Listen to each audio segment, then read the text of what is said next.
Hello.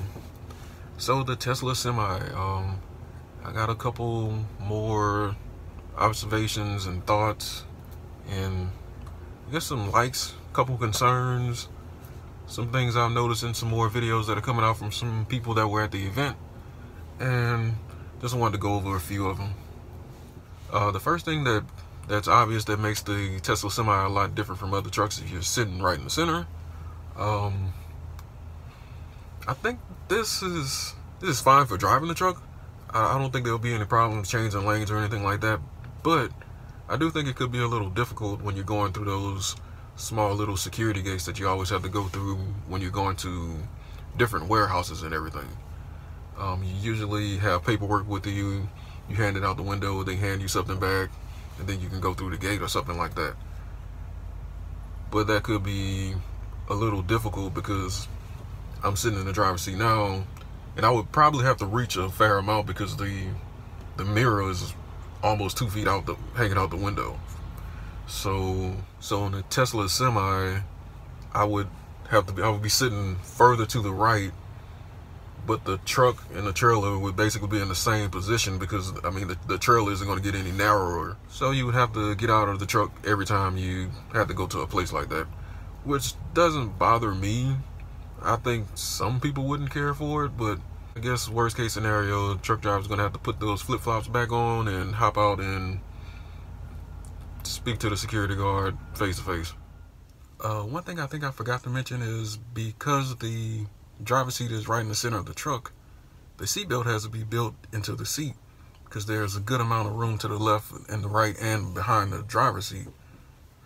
So I don't think they could put it anywhere else and it'd be safe at the same time. It looked like the seatbelt was mounted a little low in the seat, so maybe taller drivers could also have a problem with that. But this is still early in design, so all of that could be changed. But I think because of where the seat is and the room around the seat, I think the seatbelt is definitely going to have to be built into the seat like it shows in the pictures. The next thing you'll notice is the mirrors. In the truck I'm in, the mirrors are a little in front of me. The Tesla Semi doesn't have any. If you look at the pictures, they appear to be near the back of the trailer, which should give you a better vantage point seeing vehicles come down the side of the trailer that you're passing or that are passing you. Also, another possible unintended benefit is that not having these big mirrors to the side of you, you have better visibility just with them not being there, because sometimes when you're making a turn, the mirrors can kind of block other cars and you might not see them. So the mirrors kind of create their own little small blind spot in front of you. Also, because the front of the truck is smaller, I don't know if it would be possible to put the cameras toward the front of the vehicle, because I don't know if it would be able to see around the trailer, since the trailer is going to be basically the widest part. It's going to be a lot wider than the front of the truck. Another thing, well, we know that the Tesla Semi is going to have regenerative braking, and I was kind of playing with it on my car earlier and just feeling the regen on the car and then playing with the engine brakes on the truck, and I think the regen is going to be a lot better than what the trucks currently do with engine brakes. And engine brakes kind of works like regenerative braking. It slows the truck down without using the brakes. That's the simplest way to put it. But the problem with engine brakes is they don't work when you're in between gears. So if you're in an automatic transmission like this, it'll slow you down, and then it'll downshift, and then it'll let up and you speed up when you're slowing down. So it's a little uncomfortable with it. I think the regen would be a lot smoother. Also, in the demo they had out, the windows didn't roll down. They just had the little flaps to where you can kind of crack the window a little bit. Doesn't bother me. I usually don't open the windows too much, but I guess if someone was a smoker or something, they might have a problem with that. I don't smoke, so I don't really have a problem with it, and I keep my windows up, so I just thought that was interesting. But I would imagine that's a more efficient way to get a little fresh air inside the truck while you're going down the highway, instead of just rolling the window down and just creating a big vortex of air. Also, I was thinking of the difference between the battery size in the 300 and the 500 mile versions, and I was wondering, is that all going to be battery? If you look at the reveal event, and you look at the white truck and the darker gray truck, you'll notice that the wheel coverings are different. And I'm thinking that there might be some sort of an aero package that helps you get to the 500 miles. Even with current diesel trucks, it's not uncommon for them to be sold with an aero package that'll make it a little more slippery through the air. Because I believe the white truck, the wheels were completely blocked on the side. You couldn't really see the wheel at all. And on the gray truck, they kind of had the little covering going around the edges, but you can see the full circle of the wheels. And speaking of the wheels, it looks like they went with the super singles.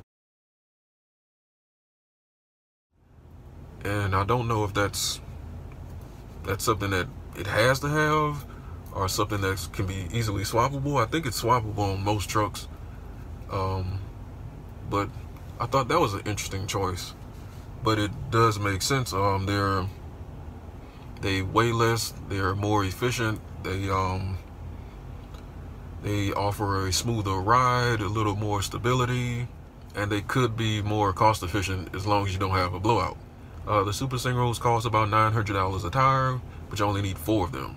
If you had duals, I think it'd be about $600 a tire, but you need 8 tires. The advantage in having duals is if you have a blowout, you can swap the tire, take the tire off, and you can kind of limp to a truck stop and have the tire replaced. With the super singles, if you have a blowout, then that's where you stop, and that's where you're going to have to get your tire changed, and you might have to pay a lot of money for that tire to get it changed on the road. Another disadvantage with these super singles is apparently they don't last as long, and some states have some requirements for how much weight you can have put on a single wheel, so it can be a little more tricky to balance your load if you have the super singles in certain states.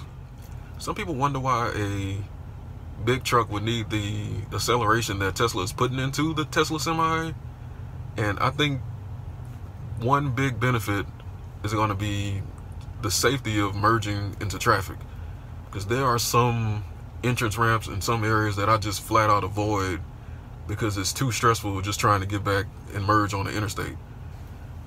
Some cloverleaf style entrance ramps, some of them I pretty much just avoid them, because if you're in a truck and you have a load and you're coming off a 25 mile per hour ramp and you have to merge in with traffic that's going 60, 70 miles an hour, you really got to hope someone's going to be nice and let you in, because you can easily get turned right back down to that circle and have to do it all over again. I've had many situations where people have just flat out walled me off. I think the acceleration would also help with traffic flow. There are some areas that I go to where I'm at a red light, and sometimes the truck is so slow, even if I start moving, when the light turns green, the light will be yellow as I'm going through the light, just because it takes so long to get up to speed. And since the last video, Tesla had a shipping company come out and purchase some, or pre-order some Tesla semis, and it got me thinking that maybe if UPS also orders some Tesla semis, and because all their trucks appear to be brown, maybe Tesla will bring back brown color paint for their cars. It's probably a reach. It's almost certainly a reach. But that would be a different example of what brown can do for you. Also, I want to thank all the people who use my referral code, Arthur, Brian, Jeff, Jill, Tipay, Ray, Terrell, and Mike. I really appreciate it. I don't see myself ever doing a Patreon or anything like that, like to where I'm asking for money. I don't really feel comfortable with that. People who've been watching the videos for a while know that me and my wife, we're foster parents, and we found this local organization, and they, at the end of the year, they let the kids go on Amazon and they pick out gifts that they want, and they take donations and everything for people to buy gifts for them. And I don't know how YouTube is with people saying how much money they made on YouTube or how they spend their money on YouTube, but I use everything that I've made off of YouTube and just bought gifts and stuff for the little Amazon account that they have. So I'll post a link at the bottom if anyone is interested. I'm not pressure selling anyone to go on there, but it's something to consider. And there could be a local foster friends type organization in your area. And since, I mean, Christmas is coming up and those kids, they don't have a lot. So I'll post a link in the description if that was something that you would be interested in. Thanks.